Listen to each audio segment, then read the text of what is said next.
သာသနာတော်နှစ်2548ခုကောဇာတက္ကရာ1366ခုဥဒုဝတ္တန္တမိုးဥဒုမိုးတွင်ကာလတော်သတင်းလာပြီကျော်17ရက်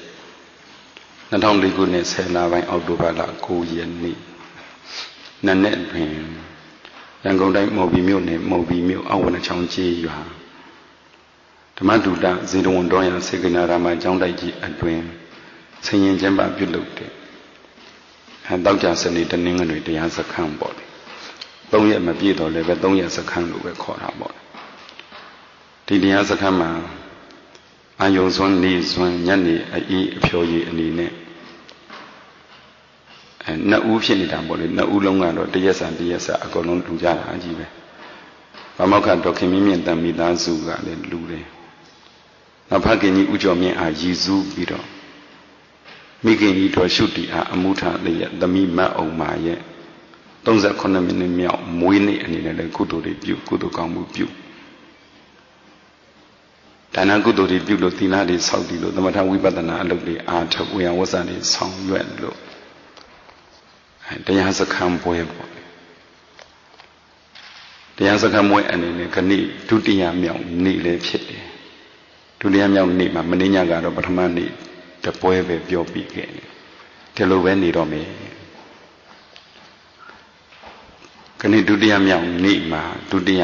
တရားပွဲအနေနဲ့တရားစခန်းဒုတိယတရားပွဲအနေနဲ့လွယ်လေးပါလို့နာမည်ပေးလိုက်တယ်လွယ်လေးပါတရားအလုပ်အထုတ်တဲ့အခါမှာလူတွေကခဏခဏဦးဇင်းတို့ပြောပါတယ်တရားအထုတ်ရတာလွယ်တယ်ဆိုရင်လည်းအထင်သေးရရောက်တယ်တရားကိုခက်တယ်ဆိုပြန်ရင်လည်းကိုယ့်အထင်သေးရရောက်တယ်ဒါကြောင့်မို့တရားအထုတ်ရတာလွယ်လားခက်လားလို့မေးရင်လွယ်တယ်လည်းမပြောနဲ့ခက်တယ်လည်းမပြောနဲ့ဒီလိုပြောခဲ့ဘူးပါ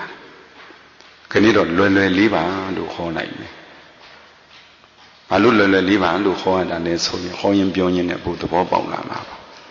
ဘုသဘောပေါက်လာမှာပါတရားအထုတ်ရတာလွယ်လေးပါတရားကိုမလေးစားလို့လွယ်တယ်လို့ပြောတာမဟုတ်ဘူးကိုယ့်အထင်ကြီးလို့လွယ်တယ်လို့ပြောတာမဟုတ်ဘူး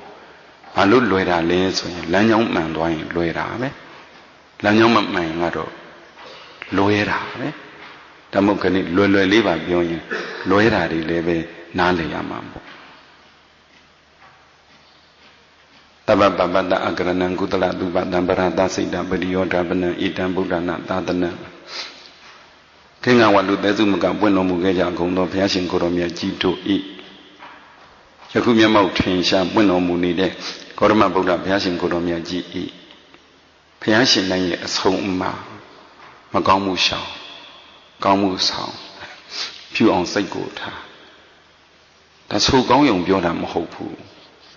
ဆိုကောင်းယုံပြောတာမဟုတ်ဘူးတရားကျင့်နည်းပဲတရားအထုတ်နည်းပဲတရားအထုတ်တဲ့ပုဂ္ဂိုလ်တွေတွေ့မှာပေါ့ယောဂီတွေများချင်တာမဟုတ်ဘူးနည်းနည်းလေးနဲ့တကယ်အထုတ်တဲ့လူကိုပဲလိုချင်တာတကယ်အထုတ်ချင်တယ်တချို့ကတရားစခန်းဆိုတော့သူများစခန်းတိုင်းလိုက်စခန်းသားတွေကရှိတာကို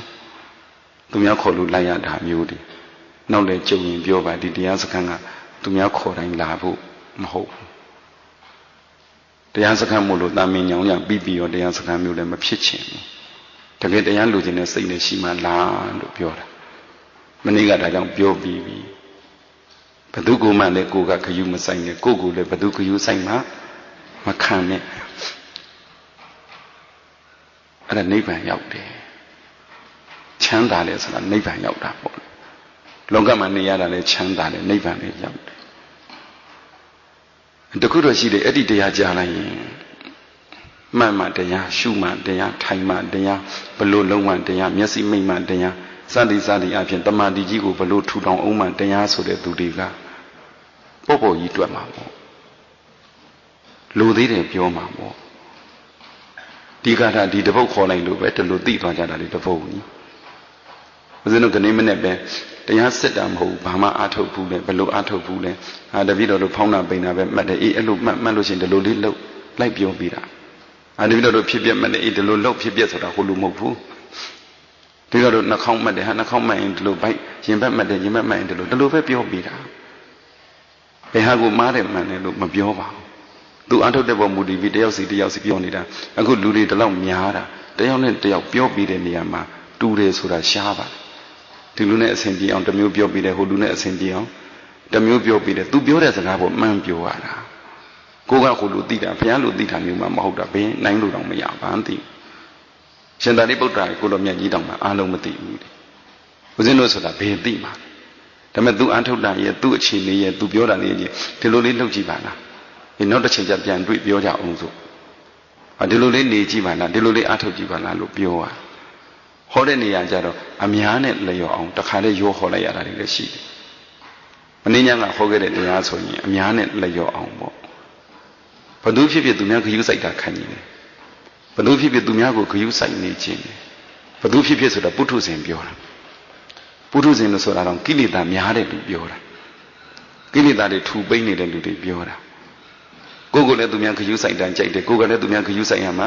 နေလို့ထိုင်လို့ဖြစ်တယ်အဲ့ဒါပုထုဇဉ်တွေပဲကိလေသာများတဲ့လူတွေပဲအဲ့ဒါလေးကိုနားလည်အောင်လို့ဟေးသူများခရူးစိုက်လည်းမခံနဲ့ကိုယ်ကလည်းခရူးမစိုက်ချင်နဲ့ဘလောက်ပင်မလို့သူများခရူးစိုက်ချင်တာဒါဒုက္ခရောက်တာဒီထဲမှာလာသေးတယ်ခရူးစိုက်တာကကိုယ်ခရူးစိုက်တဲ့လူကြကိုယ်ကပြန်ခရူးမစိုက်ချင်ကိုယ်ခရူးမစိုက်တဲ့လူကြတော့ကိုယ်ကပြန်ခရူးစိုက်ချင်တယ်လူရဲ့တဘာဝပြောတာသားလေးသမီးတွေဟိုသားကြီးသမီးကြီး16နှစ်အစိတ်တုန်းကတော့အဲ့ဒါမဟောလိုက်ရပါဘူးကိုယ်ခရူးစိုက်တဲ့သူကြရဲ့ကိုကခရူးမစိုက်ချင်ဘူးကိုယ်ခရူးမစိုက်တဲ့သူကြမှာဟုတ်လားအရင်တော့ကိုယ်သူကခရူးစိုက်တယ်တော့ကိုကပေါ့နေတယ်အခုသူကခရူးမစိုက်တယ်တော့ကိုကပြန်ပြီးတော့မလုပ်နဲ့ခရူးစိုက်ခြင်းနေပြန်ရောဘလို့ဆိုလဲပုထုဇဉ်လင်းဆိုတာမနေ့ကပြောတဲ့တရားကအခု3ရက်လုံးဟောလဲမကုန်ပါဘူးလောကထဲမှာဒါတွေနဲ့ပဲရှုပ်ချက်ခတ်နေကြတာကိုယ့်ကိုစဉ်းစားကိုယ်စိတ်ကလေးကိုစဉ်းစားငယ်ကလေးကခုထိမဟုတ်ပါဘူးနောက်သိမဲ့အထိကြိုစဉ်းစားနေရတာကိုယ်ကိုဂယုစိုက်ပြီးတော့တအားချစ်နေခင်နေတဲ့လူကြတော့တတ်မှုမထားဘူးဂယုမစိုက်ချင်ဘူးမကိုဂယုမစိုက်တဲ့လူကြမှာကိုကဘာလုပ်ချင်လဲဘလို့ရှုပ်တယ်လို့ရှုပ်နေလောကကြီးကိုယ်ကလည်းဘယ်သူမှခရူးမဆိုင်နဲ့ဘယ်သူခရူးဆိုင်မှလည်းမခံနဲ့လို့အဲ့ဒါလိုမျိုးကျင့်တဲ့တရားကိုပေါ်တယ်လို့တွေ့မှာလွယ်လေးပါမနေ့ကဟောတဲ့တရားတကယ်ကျင့်ရင်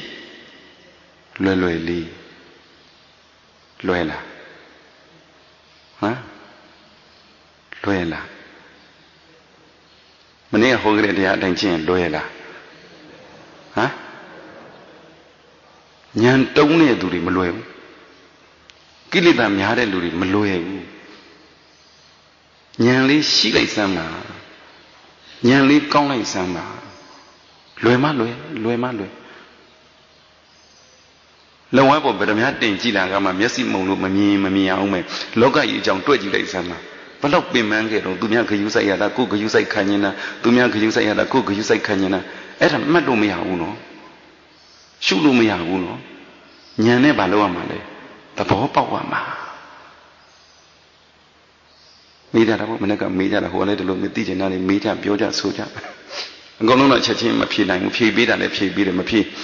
နိုင်တယ်ဆိုတာမဖြေနိုင်တာမဟုတ်ဘူးဒီတရားဟောမှထဲဟောမလို့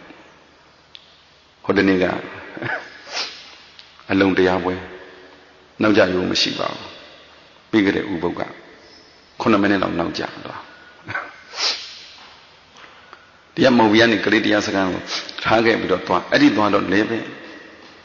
သူတို့ဘူယိုင်ပြီးကားတန်းခေါ်မှာပေါ့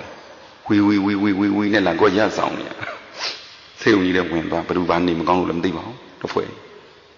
အဲ့ဒါနဲ့ကြောင်းပြကြအောင်တုတ်နဲ့စာလေးပါလေးနည်းနည်းပါးပါးကြည့်ပြီးတော့တရားဟောမယ်ဆိုပြန်ထွက်တော့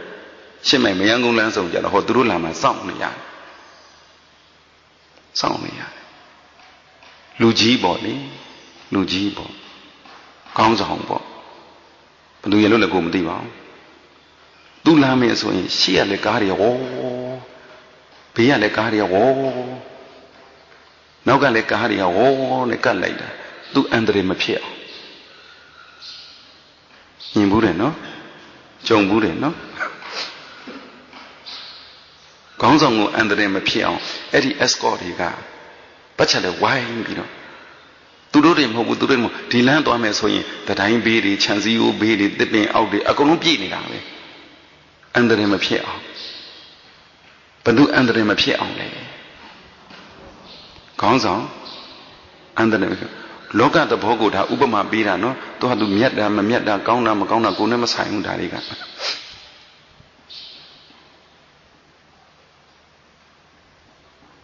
ကိုယ်မှာဉာဏ်သာရှိဉာဏ်ဆိုတဲ့ခေါင်းဆောင်တန်းရှိဉာဏ်ရဲ့ရှေ့မှာရောဘေးမှာရောနောက်မှာရောတတိဆိုတာတည်းပတ်ချလဲဝိုင်းနေတာသဘောပေါက်တာခုပြောတာကိုဉာဏ်သာအားကောင်းဉာဏ်သာရှိအသိဉာဏ်သာရှိတတိဆိုတာကရှေ့မှာလဲဝူးဆိုသွားနေတယ်ဘေးမှာလဲဝူးဆိုသွားနေတယ်နောက်မှာလဲဝူးဆိုသွားအကုန်လုံးပတ်ချလဲကိုလေတလန်းလုံးဉာဏ်လေးကတကောင်နဲ့တတိတွေကပတ်ချလဲဝိုင်းနေတာရှိကလာတဲ့အန္တရာယ်မဖြစ်အောင်တတိကကာတာဘေးကလာတဲ့အန္တရာယ်မဖြစ်အောင်တတိယကာတာနောက်ကလာတဲ့အန္တရာယ်မဖြစ်အောင်တတိယကာတာ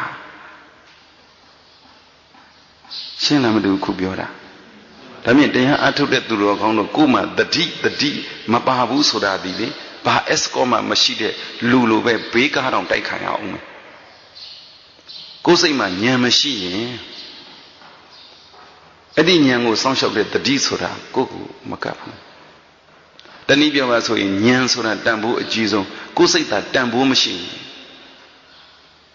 ကိုယ်စိတ်သာတန်ဖိုးမရှိရင်တတိလည်းပဲမရှိဘူးဘလို့မကာမပေးဘူး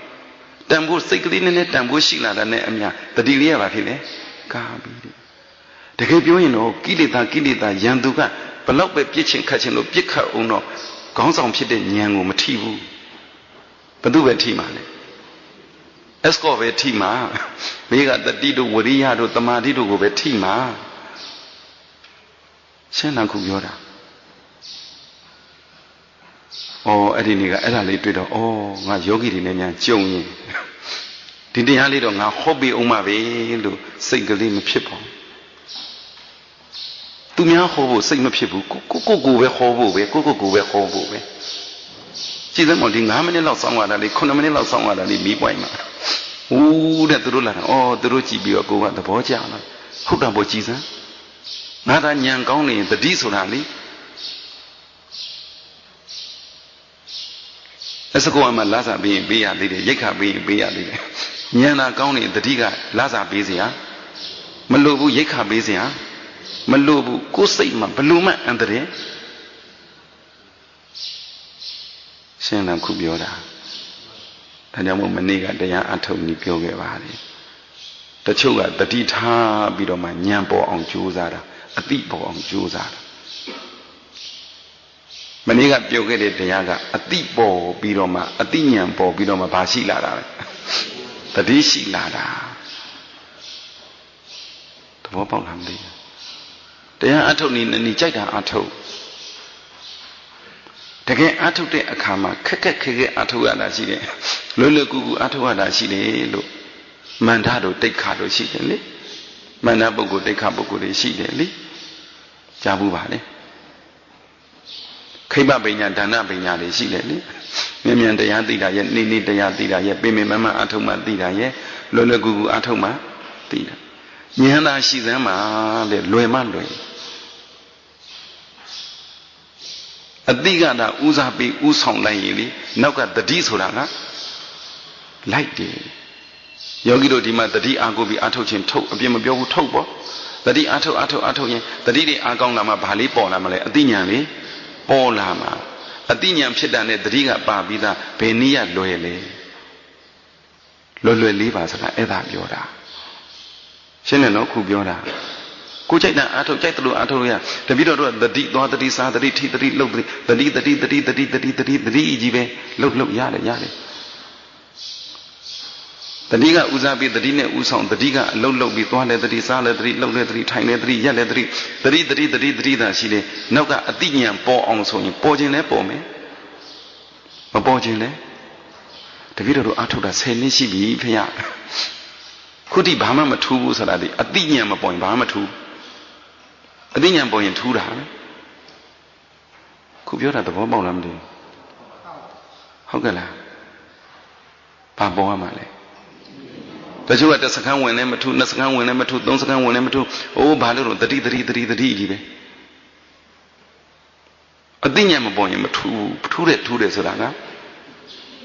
အသိဉာဏ်ပေါ်မှာထူးတယ်ဒီလူတွေမေးကြည့်ပါမယ်သူများဂယုစိုက်တာမစိုက်တာဘယ်ဟာကောင်းမကောင်းကိုယ့်ကိုမသိဘူးလားသိလားတတိလားအသိလားပြီးပြီအဲ့ဒါပြီးပြီတကယ်အဲ့ဒီအသိဉာဏ်မှာတော့နောက်ကတတိအစစ်ကလေးပေါ်ရင်ပေါ်ပါတယ်အသိဉာဏ်အစစ်တာဆိုရင်တတိကလည်းအစစ်ပဲဓမ္မနည်းကဟောခဲ့တဲ့တရားပြန်ပြောပြတာဒီမှာပြောချင်တာကတော့ရက်ကလေးကတစ်ရက်နှစ်ရက်သုံးရက်ဘာမှလည်းသုံးရက်တောင်အပြည့်မရပါဘူးအဲ့ဒါကိုတမာတိကြီးထူထောင်အောင်ဟဲ့တတိတွေကောင်းအောင်လုပ်အောင်ဟဲ့ဆိုတော့လုပ်ကြပေါ့လုပ်ပေါ့အထုတ်တဲ့နည်းကနှမျိုးရှိတာကိုသဘောပေါက်လိုက်စမ်းပါတတိဖြစ်အောင်ကြိုးစားပြီးတော့မှအတိပေါ်အောင်ကြိုးစားတဲ့နည်းကတစ်မျိုးအတိဉာဏ်ဖြစ်ပြီးတော့မှတတိနောက်ကကပ်ပါတာကတစ်မျိုးဘယ်သူမှပြောစရာမလိုဘူးခေါင်းဆောင်ဖြစ်တဲ့သူသွားတဲ့နေရာဘာဖြစ်နေပြီလဲအန္တရာယ်ကင်းနေပြီစောင့်ရှောက်တဲ့လူတွေပါနေပြီဒါနဲ့မသွားဘူးခရီးမသွားဘူးအိမ်မှာပဲအိတ်နေလေစောင့်ရှောက်တဲ့လူတွေကရှိနေပြီသားတကယ်လို့သာဒီခေါင်းဆောင်နေရာမဟုတ်တော့ရင်ဒုမရှိတော့ဘာအစကောမပြောနဲ့အော်စကက်လည်းမရှိတော့သူတို့နိုင်ငံရေးပြောတာမဟုတ်ဘူးနော်ဒါကိုယ်နဲ့မဆိုင်ဘူးနော်ကိုယ်စိတ်မှာသာဉာဏ်မရှိဘူးဆိုရင်တတိကတတိဒီဝိရိယနဲ့လာဖို့မလွယ်တော့ဘူးလာလဲဟန်ပြမယ်နန်းကြပြင်ကိုတကဆောင်ထားတဲ့လောက်ပဲရှိတော့မှာပဲဒါမြင်တရားအထုတ်နည်းဟာလွယ်လေးပါဆိုတာဒီအသိဉာဏ်ကိုဦးစားပေးတဲ့နည်းတရားအထုတ်တဲ့အခါမှာအခုတပည့်တော်တို့ဘယ်လိုမှတ်ရမလဲဘယ်လိုရှုရမလဲလို့မေးတယ်ဒါကြောင့်မို့သားတွေဆိုမေးကြည့်တယ်ငယ်လေးမင်းတို့တရားကိုဘယ်လိုသဘောပေါက်လို့ဘယ်လိုမှသဘောမပေါက်ဘူးလေဘာနာလဲဆိုဘာနာမလဲအေးကောင်းတယ်ရှင်းနေတာပဲဟုတ်တယ်လေတရားဆိုတာဘာမှနာမလဲဘူးဘာမှမသိဘူးဆိုမှတရားဆိုတာပြောလိုက်တယ်ဟာတရားတစ်ဖြင့်လောက်တာတရားဆိုတော့ဒါတယောက်ပြောပြလိုက်တာပဲတရားတစ်ဖြင့်လောက်တာတရားပဲတရားတစ်ဖြင့်ပြောနေရင်တရားပဲတရားတစ်ဖြင့်စိတ်ကူးရင်တရားပဲမဟုတ်လားဟုတ်လားကဲအဲ့လိုဆိုရင်ကိုလောက်တော့မယ်ဆိုရင်တရားတစ်ဖြင့်ဟုတ်လားမဟုတ်လားအရင်စဉ်းစားတရားပဲကိုပြောရမယ်ဆိုရင်ဒီပြောမဲ့စကားဟာတရားတစ်ဖြင့်ဟုတ်လားမဟုတ်လားစဉ်းစား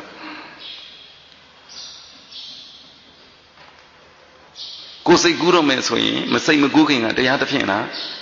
သိတယ်ဒါပဲတရားဆိုတာဘလို့ကောင်းတာတော့သားလေးငယ်တဲ့သူတွေကြတယ်ဘာသိလို့တရားကိုဘလို့ထင်ဘလို့မှထင်ဘူးတဲ့ဘလို့နားလဲတော့ဘာနားမလဲဘူးလေအစင်းကိုပြေရောခေါ်ရတာလူကြီးတွေကကြိုင်ပြောသမောတရားဆိုဟုတ်ဘူးဖျားတဲ့တပည့်တော်ကဟိုလိုမှတ်ဒီလိုမှတ်ဆိုကြိုင်သွားရော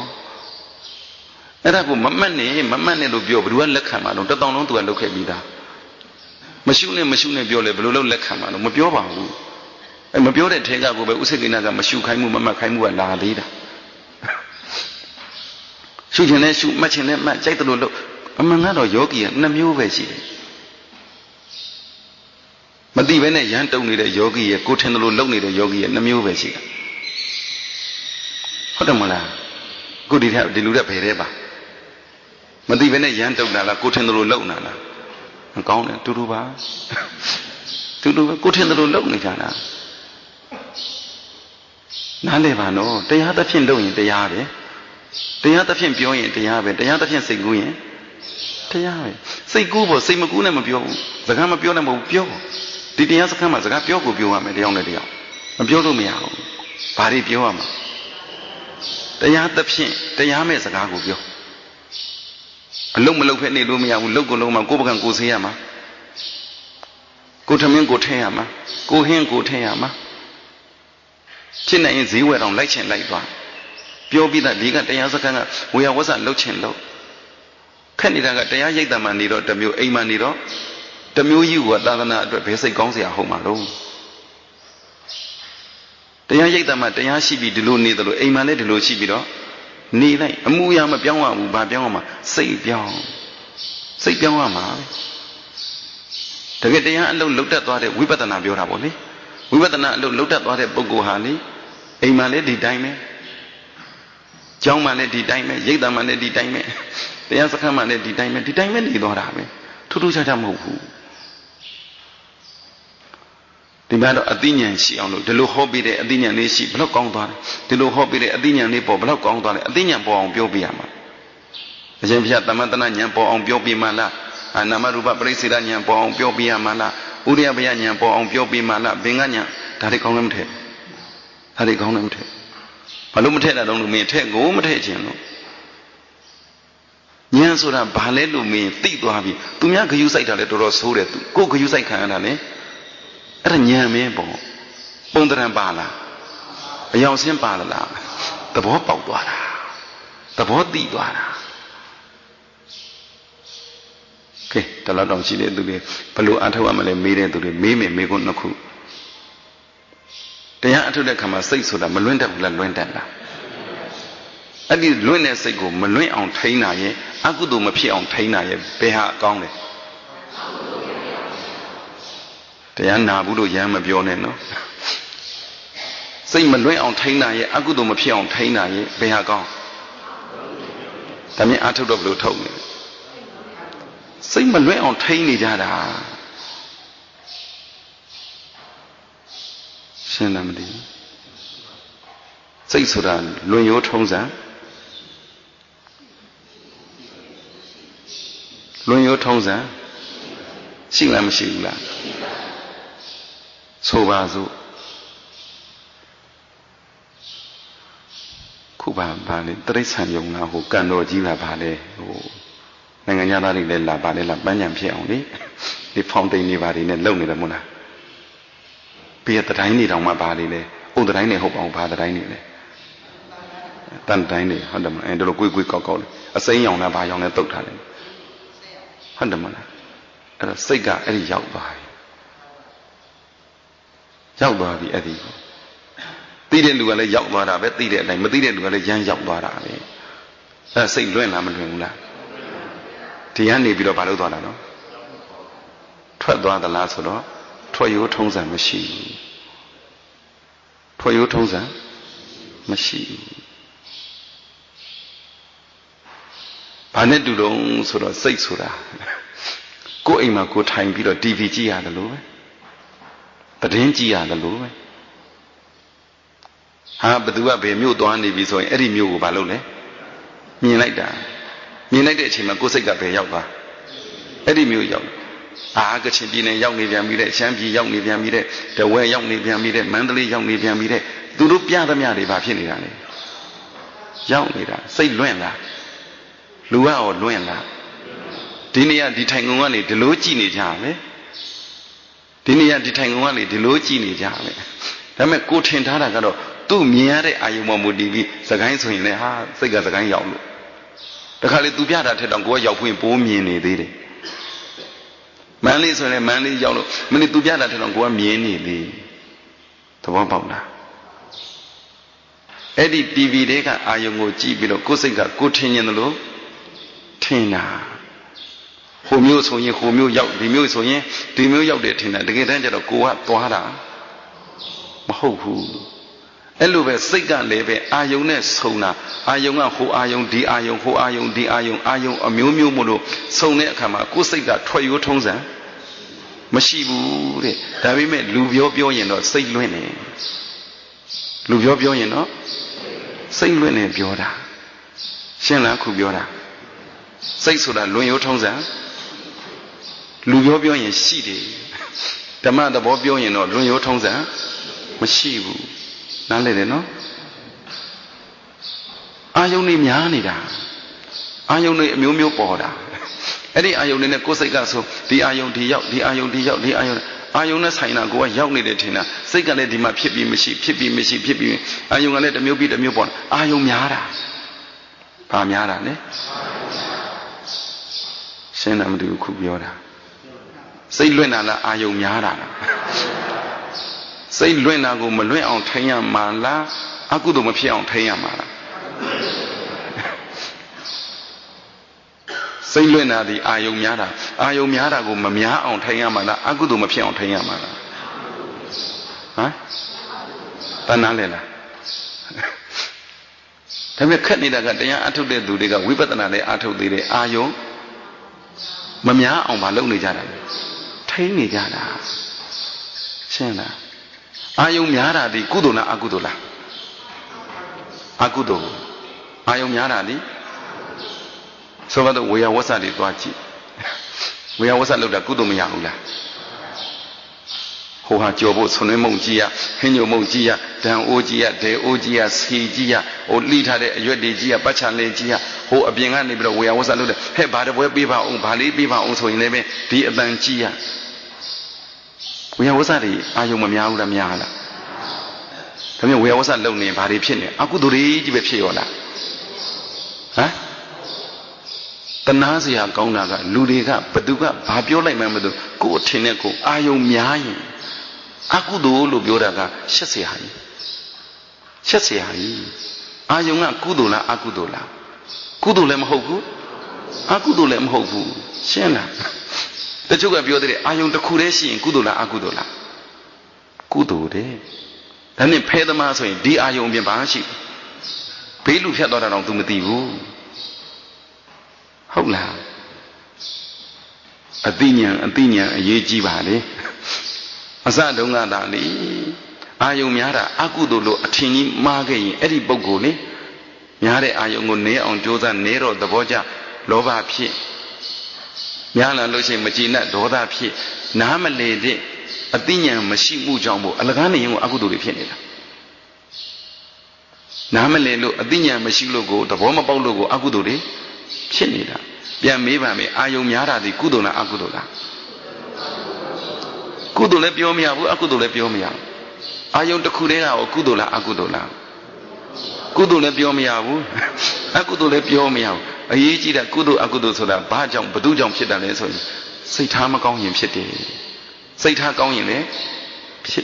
ဖြစ်တယ်စိတ်ထားကောင်းရင်ကုသိုလ်ဖြစ်တယ်ပေါ့စိတ်ထားမကောင်းရင်ရှင်းလားအဲ့ဒါဒါဖြင့်တရားအထုတ်ပြီးတော့အာယုန်တွေမများအောင်စိတ်တွေမလွင့်အောင်ထိန်းနေတာဟာရည်စရာကြီးအဲ့ဒါလက်ခံလားနားလည်လားနားမလည်ပြန်မင်းတော့အာမနာနဲ့တခြားတရားစခန်းမျိုးဖြစ်မှာမဟုတ်ဘူးဒီမှာကအခုနားမလည်တဲ့လူတယောက်ပိုင်း80ဟောလို့ဖြစ်မှာမဟုတ်ဘူး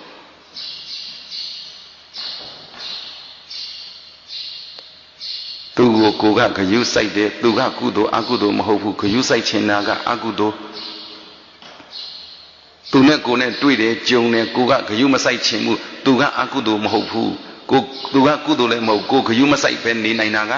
ကုသိုလ်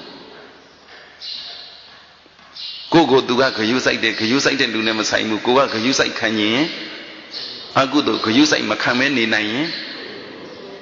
အဲ့ဒါတော့နားလေပါအဲ့ဒါတော့မှအသိဉာဏ်မရှိဘဲနဲ့ရမ်းပြီးတော့စိတ်မလွင်အောင်ထိုင်စိတ်မလွင်အောင်ထိုင်ဆိုဘယ်နဲ့လောက်ကြမလို့ခက်တယ်နော်စိတ်မလွင်အောင်ထိုင်တာဘယ်တော့ခက်လဲကြည့်ဘာနဲ့တူတုံးဆိုတော့နွားနှုတ်ကိုဂျိုးသွားညှစ်နေတယ်လို့ပဲဟုတ်တယ်မလားနွားနှုတ်ဂျိုးသွားညှစ်နေတယ်လို့ပဲထွက်လားဆိုတော့လည်းမထွက်ဘူးလွယ်လားဆိုတော့လည်းမလွယ်ဘူးအခုတရားအထုတ်နေကြတာအကျိုးရှိလားဆိုတော့လေကိုယ်စိတ်ဘာမှမပြောင်းပင်မလားလွယ်လားဆိုတော့လေပင်မလိုက်တာသူတို့အထုတ်နေရတာမှတ်ထားအဲ့ဒါဘာညှစ်နေတာလဲပြောတော့နွားနှုတ်ညှစ်တယ်ပြောပြီးဘာညှစ်နေတာလဲသူကအတိတ်ပင်ကရှိပြီးသားနွားရဲ့နှုတ်ကိုညှစ်မှနွားနှုတ်ညှစ်တယ်ခေါ်တာအခုကနွားနှုတ်ညှစ်နေတာလားနွားချိုညှစ်နေတာလားဘလို့ပင်မလဲလွယ်လဲမလွယ်ဘူးပင်လဲပင်မသေးတယ်နွားနှုတ်လည်းမထွက်ဘူး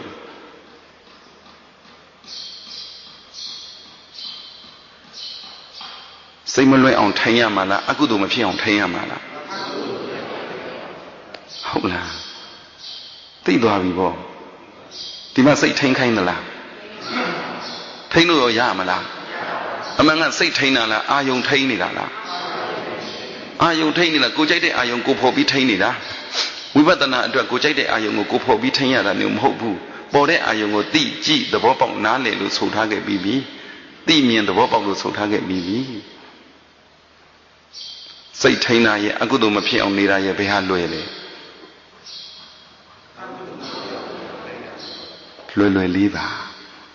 ဟုတ်တယ်မလားအကုသိုလ်မဖြစ်အောင်နေတာကလွယ်လေးပါ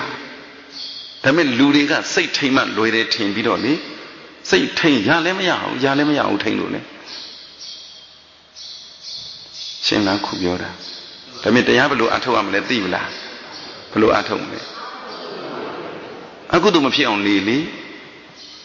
အကုသိုလ်မဖြစ်အောင်နေလေ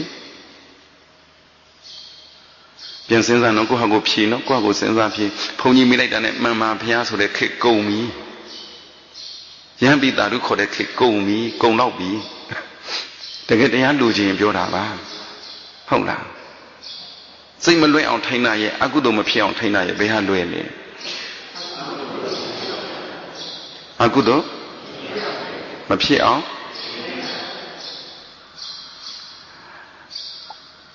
လင်းမြမောင်းတာရဲ့ထမင်းချက်တာရဲ့ဘယ်ဟာလွဲလဲဟမ်ထမင်းချက်တာလွဲတယ်လေမူးကြီးတွေရှိတယ်ဘုံမိုးစိုးဝင်းတို့ဘာလို့ဆိုသူတို့နဲ့တိနေတာဘိုးစိုးဟန်တို့ဘာလို့သူတို့ထမင်းမချက်တတ်ဘူးဟုတ်လားလေမောင်းတတ်ပြီးတော့ထမင်းမချက်တတ်ဘူးဆရာဝန်တွေပါသားရဲ့စိုက်ကားနဲ့နာနဲ့ခွဲစိတ်တာနဲ့ဘယ်ဟာလွဲလဲဟမ်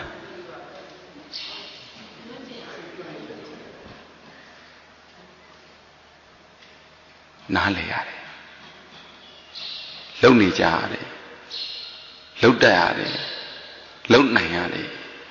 လုံတတ်ရတယ်လုံနိုင်ရတယ်လုံနေကြရတယ်လွယ်ရောဟုတ်လားလွယ်တယ်ခက်တယ်ဆိုတာဟိုအလုပ်ကြီးနဲ့မဆိုင်ဘူးနော်လုံတတ်ရင်လွယ်တယ်လုံတတ်ပေမဲ့လုံနေမကြရင်မလွယ်ပြန်ဘူးလုံလဲလုံတတ်ရတယ်လုံနေလဲချရတယ်လုံတတ်ရတယ်လုံနေကြရတယ်လုံလဲလုံနိုင်ရတယ်ရှင်းလားခုပြောတာလုံတတ်တာကပညာဉာဏ်လုံနေတာကဝရိယလုံနိုင်တာကသမာဓိဒါပဲတရားဆိုတာတကယ်တတိဝိရိယသမာဓိပညာဆိုတဲ့ဒီသဘောတွေသာရှိတရားကလွယ်လေးရဲ့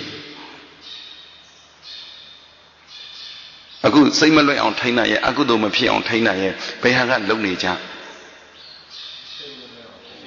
စိတ်မလွဲအောင်ထိန်းတာကလုံနေကြအကုသိုလ်မဖြစ်အောင်ကလုံနေကြမဟုတ်ဘဲနဲ့ညားဖြေတာလွယ်ပါတယ်ဆိုတာဟုတ်လားဆက်မေးရမှာအကုသိုလ်မဖြစ်အောင်ဘယ်နဲ့လုံနေလဲလို့ဆက်မေးမှအဲ့ဒီမှာဒုက္ခရောက်မှာဘုန်းကြီးအကြိုက်မဖြေနဲ့ကိုယ်စိတ်ထဲရှိတာဖြေလို့ပြောတာအဲ့ဒါကြောင့်ဘုန်းကြီးအကြိုက်လိုက်ဖြေဘုန်းကြီးကဆက်ဟောကိုယ်စိတ်ထဲရှိတယ်နဲ့တခြားစီဝေးတရားနဲ့ကိုယ်နဲ့ဝေးရောအခုတွေ့ကြည့်တယ်မှာကိုကစိတ်ကိုထိန်းနေကြမလွဲအောင်ထိန်းနေကြဆိုရင်အဲ့ဒါကိုလွယ်တယ်ထင်နေတာ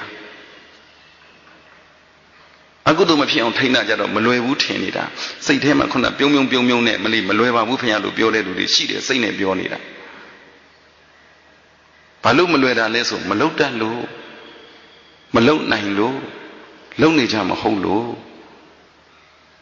ဘယ်ဟာလွယ်လဲလို့မေးဘာကလွယ်လေးပါလို့ဖြေရတာနော်ပေါ့ဖြေသွားတာကြီး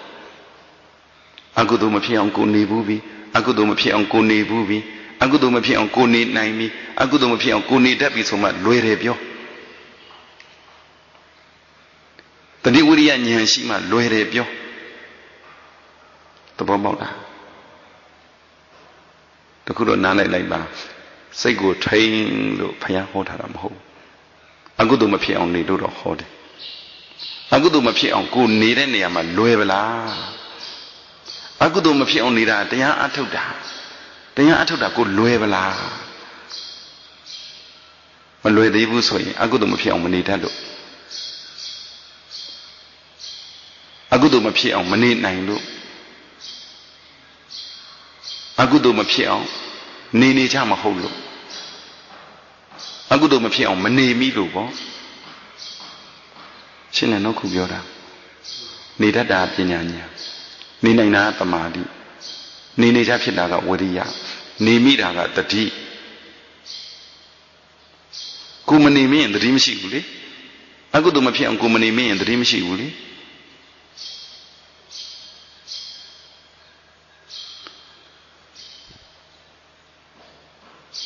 စိတ်မလွင်အောင်ထိန်းတာတွေလည်းလုပ်ခဲ့ဘူးပါပြီတခါတလေလုံနိုင်တယ်တခါတလေမလုံနိုင်ဘူးပေါ့တခါတလေကိုယ်စိတ်မလွင်အောင်နိုင်တယ်တခါတလေမနိုင်ဘူးပေါ့အခုအကုသိုလ်မဖြစ်အောင်ရောကိုနေလို့ရှိရင်အကုသိုလ်မဖြစ်ဖြစ်နေနိုင်မယ်လို့ယုံလားမယုံဘူးလားယုံလားမယုံဘူးလားငါအကုသိုလ်မဖြစ်အောင်နေနိုင်မယ်လို့ယုံရင်တရားနေတတ်တာကဉာဏ်နေနိုင်တာကသမာဓိနေကြတာကဝရိယနေမိတာကတတိတဏ္ဍဝရိယတတိသမာဓိပညာဆိုတာအဲ့ဒါမှန်ကန်တဲ့သမာဓိဋ္ဌိဉာဏ်နဲ့ဝိုင်းပြီးတော့ပါလာတာအရှင်ဘုရားတပည့်တော်တို့နေမှမနေတတ်ပဲဘလို့နေတတ်အောင်လုပ်ရမလဲပြောပေးနေလို့ရှိရင်တခွန်းပဲပြောလိုက်မယ်အကုသိုလ်မလုံးမိအောင်ကုသိုလ်သာလုပ်နေတော့အကုသိုလ်မပြောမိအောင်ကုသိုလ်သာပြောနေတော့အကုသိုလ်တွေမစင်စားမိအောင်ကုသိုလ်သာစင်စားနေတော့ဒါပဲရှင်းလားခုပြောတာမကောင်းမှုရှောင်ကောင်းမှုဆောင်ဒါပဲဘုရားခိုင်းထားတာအကုသိုလ်မဖြစ်အောင်နေတာဟာဘုရားခိုင်းတဲ့အတိုင်းလုပ်တာမဟုတ်ဘူးလား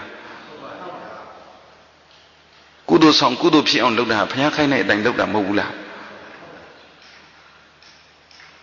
အကုသိုလ်ရှောင်တာတို့ကုသိုလ်လုပ်တာတို့ကစိတ်ထဲမှာလေးပင်ပင်ရှိလားပေါ့ကြီးလားလုံးဝမလုပ်ဘူးပဲကိုကုသိုလ်သာလုပ်အကုသိုလ်မဖြစ်ဘူးကုသိုလ်သာပြောအကုသိုလ်မဖြစ်ဘူး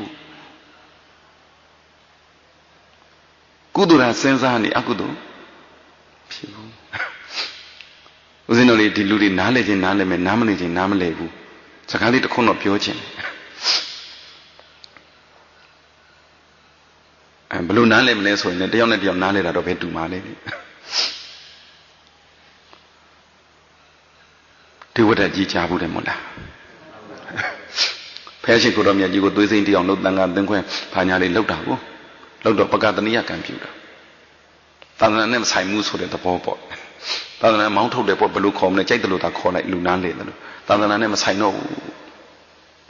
ဟောဒီဝတ္တကြီးဒီဗုဒ္ဓမြတ်စွာဂௌတမဗုဒ္ဓသာသနာမှာဖះရှင်ကိုတော်မြတ်ကြီးနဲ့တပည့်တန်ခါလေးနဲ့လုံးဝမဆိုင်တော့ပါဘူးလို့လိုက်ပြောရတာဘုရားရှင်ကိုတော်မြတ်ကြီးကအရှင်သာရိပုတ္တမထေရမြတ်ကြီးကိုပြောတယ်ဟဲ့သာရိပုတ္တငါရှင်သာရိပုတ္တပကတနိယကံပြုလိုက်ခုလူနန်းလေအောင်ပြောနေတမျိုးလုံးလှည့်ပြီးတော့ဒေဝရကြီးကသာသနာနဲ့မဆိုင်တော့ပါဘူးလို့လိုက်ပြောပေါ့တန်ခါလေးနဲ့မဆိုင်တော့ပါဘူးလို့လိုက်ပြောပေါ့ရှင်သာရိပုတ္တကိုတော်မြတ်ကြီးယဟန္တာကြီးမပြောရဲဘူးဟိုလိုတတိတွေပါတယ်ကိဋ္တိတာနဲ့မဆိုင်ဘူးနော်မပြောရတော့ဘာပြန်ပြောတုံဆိုတော့ဘုရားရှင်ဘုန်းတော်ကြီးမြတ်စွာဘုရားအရင်တုန်းကဟောဒီအရှင်ဒေဝဒတ်ဟာဟိုတန်ခါသိမခွဲခင်ကပေါ့ဟောဒီအရှင်ဒေဝဒတ်ဟာဘုံတကူကြီးတယ်တာကိဝေမင်းသားအဘိညာဉ်တွေဘာတွေရတာကိုသူကဟောဒီဒေဝဒတ်ဘုံတကူကြီးတယ်အဘိညာဉ်တွေရတယ်တာကိဝေမင်းသားလို့တပည့်တော်တော်တယ်ဆိုပြီးမြို့ထဲလိုက်ပြောဘူးထားတယ်လေတဲ့ဒေဝဒတ်ကောင်းတယ်ပြောတော့ကလည်းအရှင်သာရိပုတ္တပြောခဲ့တာပဲအခုနောက်တစ်ခါဒေဝဒတ်ကြီးကမကောင်းဘူးတို့နဲ့မဆိုင်တော့ဘူးလို့ပကတနိယကံပြုခိုင်းတော့ရှင်သာရိပုတ္တရာကြီးပြောဖို့ရနှုတ်လေးနေတယ်တရားမကြားဘူးနဲ့တူတယ်မကြားဘူးနော်ရှင်သာရိပုတ္တရာကိုတော်မြတ်ကြီးနှုတ်လေးနေတယ်အရင်တော့မြို့ထဲပြောတာဒါကြောင့်မို့ဖယားနဲ့ယဟန္တာတွေနဲ့ဘာကွာလဲဆိုတော့ဝါသနာကင်းတာမကင်းတာကွာတယ်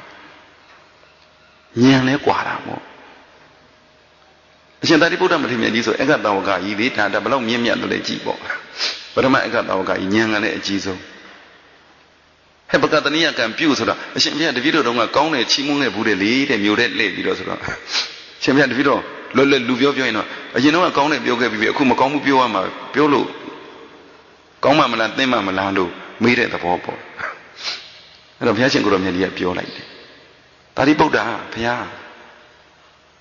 အရင်တော့ဒေဝရကြီးကောင်းတယ်လို့မြို့ထဲလှည့်ပြီးသင်ပြောတော့ကလည်းအဲ့တော့မမှန်ဘူးလားသာရိပုတ္တအခုပကတနိယကံပြုဒေဝရကြီးမကောင်းတော့မကောင်းမှုပြောတယ်လည်းမမှန်ဘူးလားမှန်ပါတယ်ဘုရားမှန်ဖို့အရေးကြီးတာ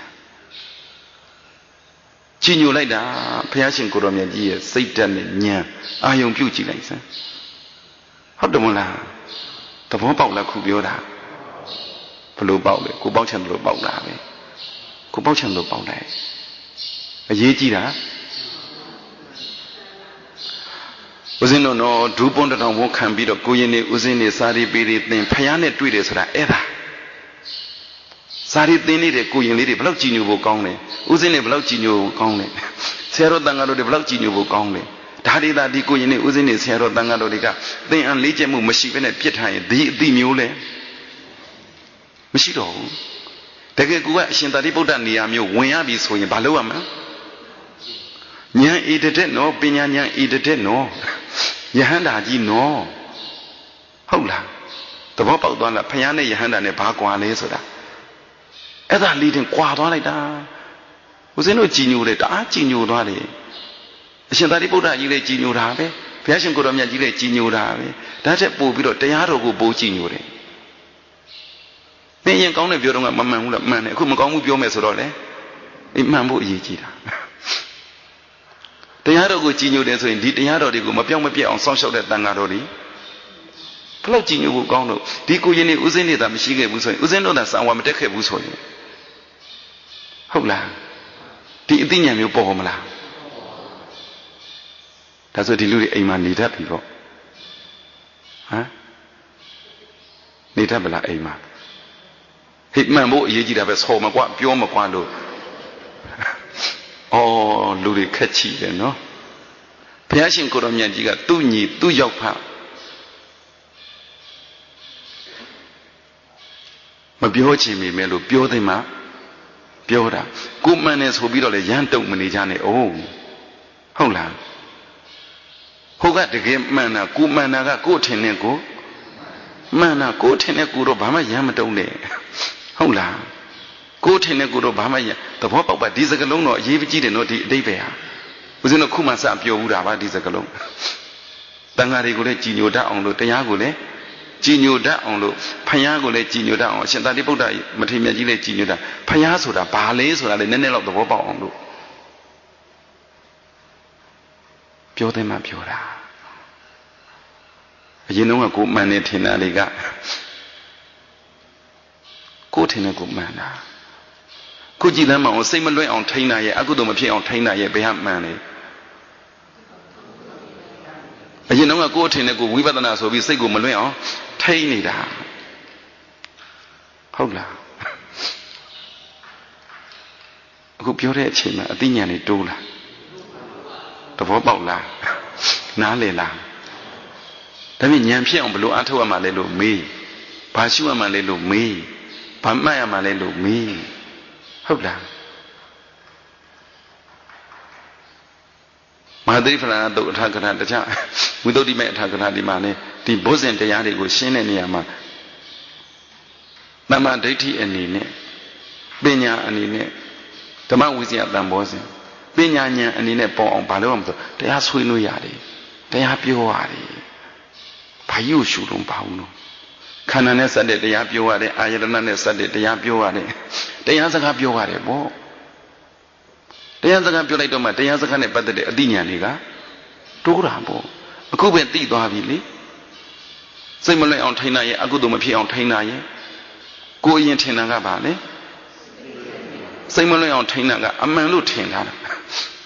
မကောင်းမှုရှောင်ကောင်းမှုဆောင်ဖြူအောင်စိတ်ကိုထားမကောင်းမှုရှောင်တပ္ပပပတအကရဏံဆိုတဲ့ဘုရားစကားတော်နဲ့တွက်လိုက်လို့ရှိရင်ဟေးစိတ်မလွတ်အောင်ထိန်းတာကအာယုံထိန်းတာအာယုံကပလည်းမဟုတ်ဘူးကုသလလည်းမဟုတ်ဘူးကုသိုလ်လည်းမဟုတ်ဘူးအကုသိုလ်လည်းမဟုတ်ဘူးအကုသိုလ်မဖြစ်ဖို့အကုသိုလ်မဖြစ်ဖို့အကုသိုလ်မဖြစ်ဖို့ဆိုလို့ရှိရင်သဘောပေါက်သွားရင်အကုသိုလ်မဖြစ်အောင်ဘယ်လိုလုပ်မလဲပြန်လာတယ်ကုသိုလ်သာလုပ်ကုသိုလ်သာပြောကုသိုလ်သာစိတ်ကူဟုတ်လားကုသိုလ်တွေလုပ်နေတာတရားအထုတ်တာမဟုတ်ဘူးလားကုသိုလ်ပြောနေတာတရားအထုတ်တာမဟုတ်ဘူးလားဒါမြင်တရားစခန်းမှာစကားမပြောရဘူးလားတရားစခန်းမှာဝေယဝဆမလုပ်ရဘူးလားတရားစခန်းမှာတယောက်နဲ့တယောက်မကူညီရဘူးလားလူတဲ့အခါကူညီပေါ့ခုလိုဂရုစိုက်တာမျိုးကြီးတော့မလုပ်နဲ့ပေါ့ရှင်းလားဦးဇင်းတို့ဒီမှာကတော့တရားစကားမပြောနဲ့ဘာစကားမှမပြောနဲ့လို့ဝစီပိတ်မခိုင်းဘူးယောဂီတွေကိုယ့်ဟာကိုယ်ပဲအားထုတ်လှုပ်တောင်မလှုပ်နဲ့ဝေယဝဆလှုပ်ဖို့ဆိုတာဝေလာဝေးဈေးဝယ်လိုက်ဖို့ဆိုတာဝေလာဝေးဒီလိုမခိုင်းဘူးဈေးဝယ်လိုက်ချင်လည်းလိုက်သွားဝေယဝဆလှုပ်ချင်လည်းဝင်လို့ပကံဆေးချင်လည်းဆေး တွန်းလဲတွန်းရင်လည်းတွန်းကိုချိုက်တယ်လို့ဘာဖြစ်နေဖို့အရေးကြီးတာလဲကုသိုလ်ဖြစ်နေဖို့အရေးကြီးတာမေးမယ်စိတ်မလဲအောင်ထိန်းတာရဲ့အကုသိုလ်မဖြစ်အောင်ထိန်းတာရဲ့ကုသိုလ်ဖြစ်အောင်လုပ်တာရဲ့ဘယ်ဟာလွယ်လဲဟမ်အကုသိုလ်ဖြစ်အောင်လုပ်တာလွယ်တယ်အဲ့လိုပဲဖြေလိုက်ကြပါတော့အကုသိုလ်ဖြစ်အောင်လုပ်တာလွယ်တယ်အခါလေးကိုယ်တော်မလုပ်ရနေဘူး तू ကဖြစ်နေပြီတတ္တဝိရိယတတိတမာတိပညာမရှိအကုသိုလ်ဖြစ်တာလွယ်တာတတ္တဝိရိယတတိတမာတိပညာရှိအကုသိုလ်မဖြစ်တာကလွယ်တာတတ္တဝိရိယတတိတမာတိပညာမရှိရင်ကုသိုလ်ကဖြစ်ကိုမဖြစ်ဘူးမဖြစ်တာကလွယ်လိုက်တာတတ္တဝိရိယတတိတမာတိပညာရှိလို့ရှိရင်ကုသိုလ်ဖြစ်တာကလွယ်လိုက်တာလွယ်လေးပါဆိုတာကိုယ်တတိပေါ်မူတည်တယ်လွယ်လေးပါဆိုတာကိုဉာဏ်ကိုဝိရိယကိုတမာတိကိုတရားပေါ်မူတည်တယ်တရားဆိုတာဘာလဲလို့မေးယုံကြည်မှုကိုယ့်ကိုယုံသလားငါကုသိုလ်ကြီးပဲဖြစ်အောင်နေနိုင်မလားဒီတရားစကားမှာဘာမှဘလို့လုပ်လို့မညွန့်ဘူးကိုယ်ထင်တဲ့ကိုမညွန့်ဘူးဘုရားဟောတိုင်းပြောရင်တော့ကုသိုလ်ဖြစ်အောင်သာနေစမ်းပါထိုင်တာကုသိုလ်လားယတ္တာကုသိုလ်လားဟမ်ရှင်းလားတဏှာကြီးထိုင်တာနဲ့တဏှာကြီးနာယူဝတ်ထိုင်တာနဲ့ဘယ်ဟာကုသိုလ်လဲဟမ်ကိုနေမှကုသိုလ်ရမှာနေတတ်မှကုသိုလ်ရမှာမနေတတ်ရင်အကုသိုလ်ပဲကြာကြာထိုင်တာလေးမထိုင်တာလေးရှင်းတယ်နော်ခုပြောတာဒီမှာကြာကြာထိုင်ခိုင်းသလားဒါနဲ့မထိုင်နဲ့လို့ပြောလားဘာဖြစ်လို့စရင်နဲ့ကိုထဲ့မတွေ့ဘူးထိုင်တာမထိုင်တာကုသိုလ်လည်းမဟုတ်ဘူးအကုသိုလ်လည်းမဟုတ်ဘူးလမ်းလျှောက်တာတွေကကုသိုလ်လည်းမဟုတ်ဘူးအကုသိုလ်လည်းမဟုတ်ဘူးလဲတာတွေကကုသိုလ်လည်းမဟုတ်ဘူးအကုသိုလ်လည်းမဟုတ်ဘူးမောဟဖုံးပြီးတော့အဲ့ရင်တော့ဒါအကုသိုလ်ဖြစ်မှာပေါ့လျှောင်းတာနဲ့အကုသိုလ်မဟုတ်ဘူးလမ်းလျှောက်တာနဲ့လေအကုသိုလ်မဟုတ်ကိုနဲ့သင်တယ်လို့နေကိုနဲ့သင်တယ်လို့ကိုလေးကျမ်းမာချမ်းသာအောင်နေလို့ပြောပြီးသားရှင်းလားခုပြောတာအကုသိုလ်မဖြစ်ချင်ရင်ကုသိုလ်ဖြစ်အောင်နေကုသိုလ်ကြတော့လေလူတာလေကုသိုလ်သီလဆောင်တာလေကုသိုလ်သမထအထုတ်တာလေကုသိုလ်ဝိပဿနာအထုတ်တာလေကုသိုလ်ဝေယဝဆကုလုပ်တာလေကုသိုလ်သူများတွေကိုကူညီတာလေကုသိုလ်ယိုသေးတာလေကုသိုလ်ပဲတရားနဲ့အနာလည်းကုသိုလ်တရားဟောတာလည်းကုသိုလ်အမြဝေတာလည်းကုသိုလ်တာတို့ခေါ်တာလည်းကုသိုလ်အယူဖြောင်းမှန်တာလည်းကုသိုလ်ဒါမျိုးစဉ်းစားကုသိုလ်က10မျိုးကုသိုလ်ကအဲ့ဒီကုသိုလ်10မျိုးကိုကုသိုလ်လုပ်ကုသိုလ်ဖြစ်အောင်လုပ်ကုသိုလ်ဖြစ်အောင်နေလို့ပြောတော့10မျိုးလုံးလက်လုပ်ပါလားတစ်မျိုးတည်းပေးတိလုပ်ပါလားဟမ်10မျိုးလုံးတရားဟောမဲ့ဘုန်းကြီးလည်းမရှိဘူးကက်ဆက်ကလည်းပြက်နေတယ်တိတ်ခွေလည်းမရှိဘူးဘလို့တရားနာမလို့ဟုတ်လား10မျိုးလုံးကို rotate ထားပြီးဒါ9မိနစ်ဒါ9မိနစ်ဒါ9မိနစ်လောက်ရမှာလားကျုံရလောက်ရမှာလား10မျိုးလုံးလောက်ရမယ်ဆိုတဲ့နေရာမှာဒါကဒီလိုဒါကဒီလိုမနေ့ကျရင်ဒါနမနေ့ကျရင်သီလနေ့လည်းကျရင်ဝေယဝဆညကျမှအများဝေမယ်တရားနာမယ်အဲ့ဒါလိုလားကျုံရလောက်ရမှာလားရှင်းလားခုပြောတာကုသိုလ်လုပ်ပါကျုံရတာလှုပ်စမ်းပါအမြဲကြုံနေတာကဝိပဿနာဝေယဝဆအမြဲကြုံနေမှကြုံတာအမြဲကြုံနေတာကဝိပဿနာတရားနာတာကကြုံနေမှကြုံတာအမြဲကြုံတာကဝိပဿနာလူတာကကြုံခြင်းမှအဲ့ဒီကုသိုလ်10မျိုးထဲမှာအမြဲကြုံနိုင်တာတွေကိုကြုံသမျှလုပ်လို့ရတဲ့နည်းနဲ့လုပ်ပါဝိပဿနာဆိုတော့ဟိုသားလေးမသိသေးဘူးငယ်တဲ့သူတွေကဝိပဿနာဆိုတာပညာဉာဏ်နော်ပညာဉာဏ်ရှိရင်ဝိပဿနာဖြစ်တာပဲဘာပညာဉာဏ်လဲလို့မေးရင်ဉာဏ်တွေကလည်းအမျိုးမျိုးရှိတော့အမှန်တိုင်းသိတဲ့ပညာဉာဏ်အမှန်တိုင်းသိတဲ့ပညာဉာဏ်ရှိရင်ဝိပဿနာဖြစ်တာဒါကကောင်းတယ်မကောင်းဘူးသိရင်လည်းဒါဝိပဿနာဉာဏ်ပဲဒါမှန်တယ်မမှန်ဘူးသိရင်လည်းဝိပဿနာဉာဏ်ပဲလုံးတဲ့နဲ့မလုံးတဲ့ဘူးဒီတိုင်းနေပါအကုန်သွားလိုက်ပေါ့ကုသိုလ်အကုသိုလ်သိတယ်ကဏ္ဍဒုက္ခဖြူတာမဲတာလေးသိမဲတာလေးဖြူတာလေးသိတယ်မဲတဲ့ကံဖြူတဲ့ကံလေးသိတယ်ကိုယ့်ကိုအဲ့ဒါသိနေဉာဏ်ပဲဝိပဿနာဉာဏ်ပဲဒီတိုင်းသွားတယ်ဘာဝနာဉာဏ်ပေါ့လေသွားတယ်ကုသိုလ်ဖြစ်အောင်လို့အဲ့လို10မျိုးတစ်ခုလုပ်နေတဲ့လူတွေလည်းရှိပါတယ်လုပ်ပါကုသိုလ်ကိုမနာတမ်းဆယ်ဆက်တယ်လို့လုပ်နေအကုသိုလ်ကဖြစ်ကိုမဖြစ်ဘူး အခုတို့ပါဖြစ်ကိုမဖြစ်ဘူးအဲ့ဒီပြုတ်နေတဲ့ကုသိုလ်တွေကအခုတို့ဝင်ရင်းနေတယ်ပြုတ်နေတဲ့ကုသိုလ်ကဘာဖြစ်လဲတားနေတာပေးမဝင်ဘူးပေါ့ဟိုရည်စည်းတဲ့ချောင်းလေးကိုတားလေးတားလိုက်တယ်လို့ကုသိုလ်လေးနဲ့တားလိုက်ရင်အကုသိုလ်ချောင်းစည်းတာကရပ်သွားတယ်ဒါမဲ့လို့အကုသိုလ်ရည်စည်းလာတာကအကုသိုလ်ရည်စည်းတာကိုတားထားတဲ့ကုသိုလ်တမန်ကိုဘာလုပ်နေလဲတွန်းနေတယ်တခါလေကုသိုလ်လုပ်ရင်လည်းအကုသိုလ်ကမတွန်းဘူးလားတွန်းလားဟဲ့အဲ့လိုကြီးမလုံးနဲ့ဘာဖြစ်လဲပြောလိုက်ပေါ့ဒါကနင်ပြောမှဖြစ်မှာကိုကအလူရှင်ပဲဟုတ်တယ်မလားကိုကုသိုလ်လုပ်ရင်လည်းတော့အကုသိုလ်ကိုဘာလုပ်နေလဲတားနေတာပဲဒါပေမဲ့တားနေပြီမဲ့လို့ဟိုအကုသိုလ်ရည်စည်းကအရှိန်ကကောင်းတော့ဘာဖြစ်လဲတွန်းနေခဏအလူရှင်တွေဘကူကပြောတယ်ရေခဲမုတ်တိုက်မလို့လေမတိုက်နဲ့လို့တော့မပြောပါဘူးဘာလို့တိုက်ချင်တာတော့လို့ရေခဲမုတ်ကမျိုးစာလားတောစာလားဟမ်တောစာလားမျိုးစာလားအဲ့လိုပဲပြောလိုက်ပါလေတောစာတွေမျိုးစာတွေကိုအဖြေမပေးပါဘူးငါဘကူကိုမျိုးထင်တာလို့ပြောလိုက်တာဟုတ်ဖျားတယ်ပြည့်စုံအောင်နဲ့ပေါ့မတွက်နဲ့နော်အကုသိုလ်မဖြစ်အောင်ကုသိုလ်လှုပ်ထားတာကိုပဲအကုသိုလ်အရှိန်ကဘာဖြစ်လဲတိုးတယ်တခုတော့ရှိပါတယ်ဒီမှာပေါ့လေဒီမှာလူတဲ့အခါစိတ်ရှင်းနဲ့လူစေခြင်းနဲ့အလူကပုံစံ2မျိုးရှိတာပေါ့တရားစခန်းလူမျိုးကြတော့ဝေယဝဆတွေကသူ့ဟာသူတရားစခန်းခဏပြီးမနှက်ပြန်မပြီးတပတ်ခါတခုနဲ့တခုမထက်အောင်အဆင်ပြေအောင်သူကစီစဉ်နေတာကိုဟုတ်တယ်မလားကျန်တဲ့အလူဘွယ်ကြီးတရက်တက်လာလူတာကြတော့ဘာလူချင်းနဲ့ဆိုရင်ကြိုးစီစဉ်လို့ရတယ်လေလွယ်နားလည်အောင်ပြောမယ်ဆိုတော့တရားစခန်းမှာတော့အလူရှင်ရဲ့မျက်နှာလိုက်ကိုမလိုက်ကျောင်းကစီစဉ်တိုင်းစီစဉ်မှာပဲတကယ်လို့အခုနေဘဲကင်တွေလာပြီးတော့တပည့်တော်တို့ကျွေးခြင်းပါတယ်ယောဂီတွေကိုဘဲကင်တွေကျွေးခြင်းပါတယ်ဆိုပြီးတော့ဘဲကင်တွေယူလာပြန်မောင်းထုံပါပဲဘာလို့ကျောင်းအစီအစဉ်မဟုတ်ဘူးသူ့အစီအစဉ်နဲ့သူကိုတကယ်လို့ဒီယောဂီတွေဘဲကင်တွေစားအကုန်တက်ပြီးအိတ်ကုန်တော့ဘယ်နဲ့တော့မကိုင်ဟုတ်တယ်မလားရိုးရိုးအလူရှင်ကြိုက်တာကျွေးလမ်းကျောင်းအပြင်ထွက်မှသူဟာသူအန်သေးကိုလည်းမဆိုင်ဘူးလေဟုတ်လားယောဂီတွေကြတော့တရားဂရုစိုက်ရသေးတယ်တရားစခန်းကြတော့ကိုကျွေးကျင်တာကျွေးလို့မရဘူးစားမလားရေခဲမုတ်ဟမ်ဝန်လျှောရင်ယောဂီပြန်တော့အလူရှင်တတ်လူရင်တော့စီစဉ်လို့ရပါတယ်ဒါလည်းသင့်တယ်လို့ပေါ့ဒီလိုတရားစခန်းကြတော့လုံးလို့မရဘူးဒါပေမဲ့ကိုကတထာနဲ့လေ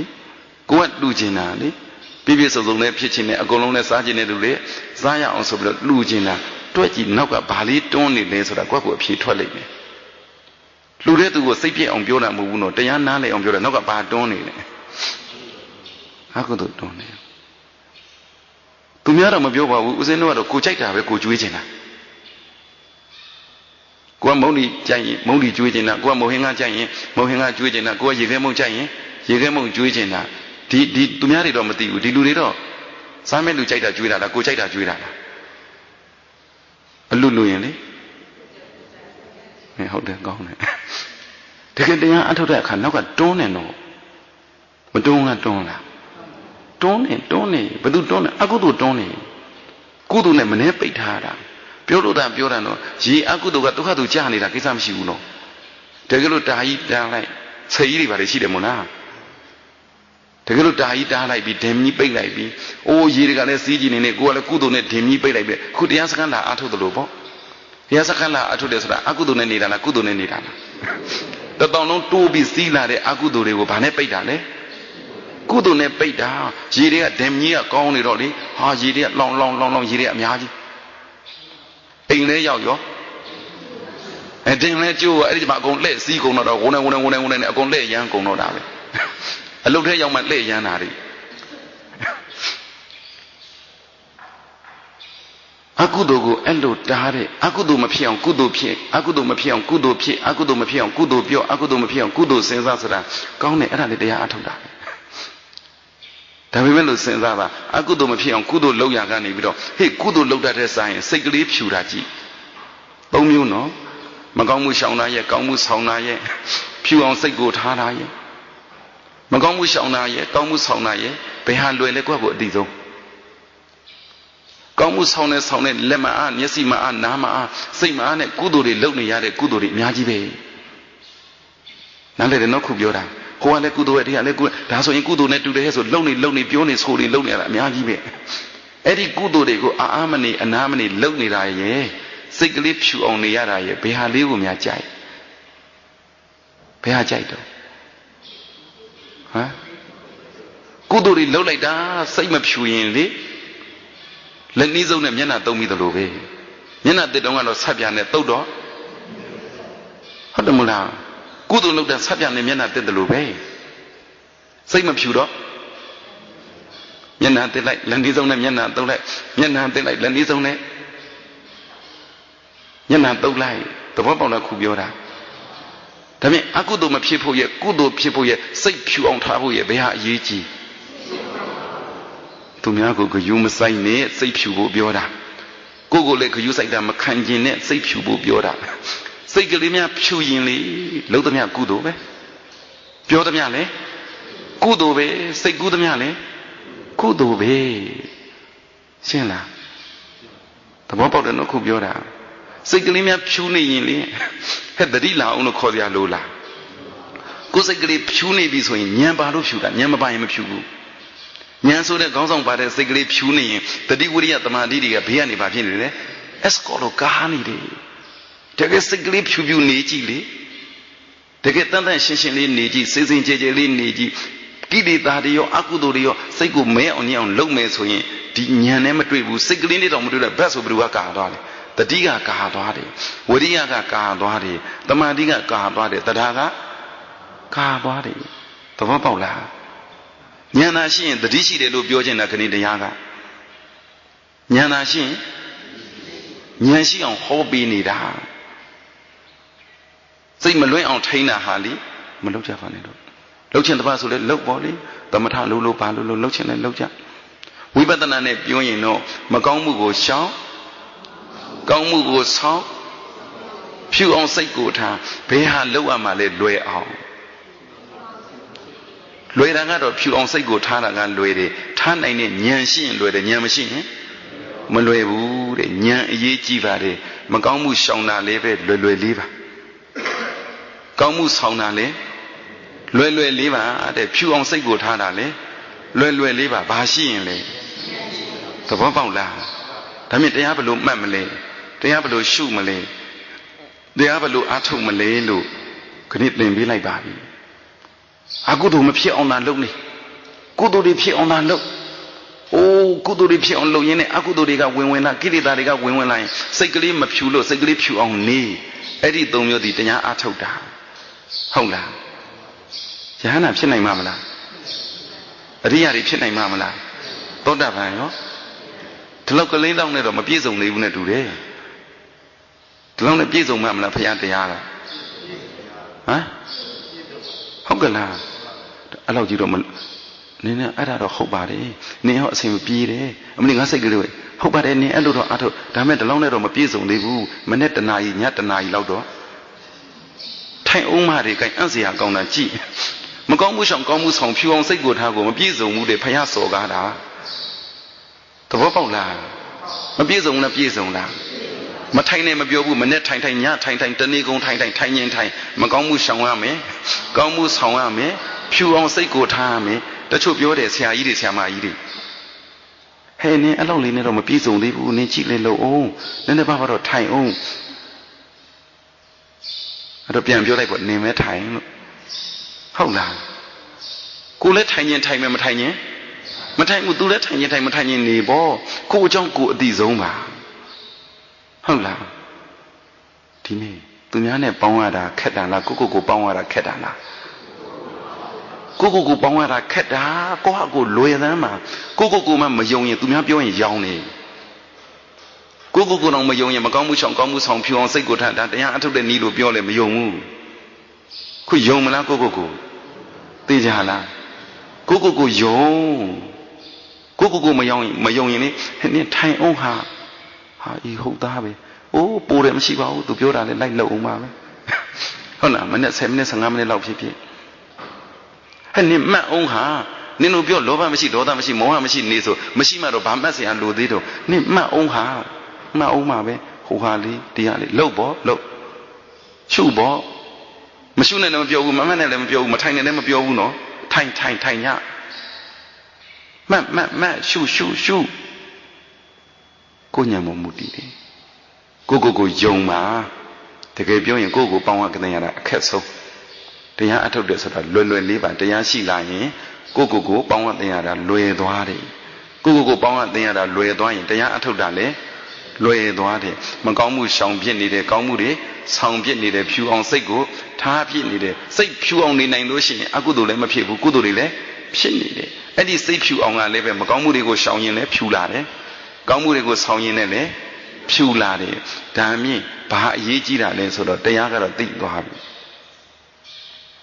လွယ်လေးပါဖြစ်ဖို့အရေးကြီးတာဟုတ်လားဘာဖြစ်ဖို့အရေးကြီးတာလဲဘာလွယ်ရမှာလဲမကောင်းမှုရှောင်တာလွယ်ရမယ်ကောင်းမှုဆောင်တာလွယ်ရမယ်စိတ်ကိုဖြူအောင်ထားတာလွယ်ရမယ်ဘာလဲလေလွယ်လေးပါနားလည်လားဟောတဲ့သူကလည်းလွယ်လေးနားထောင်ရတဲ့သူကလည်းလွယ်လေးနေရတာကလည်းဟောမနေရတာလွယ်လေးတဲ့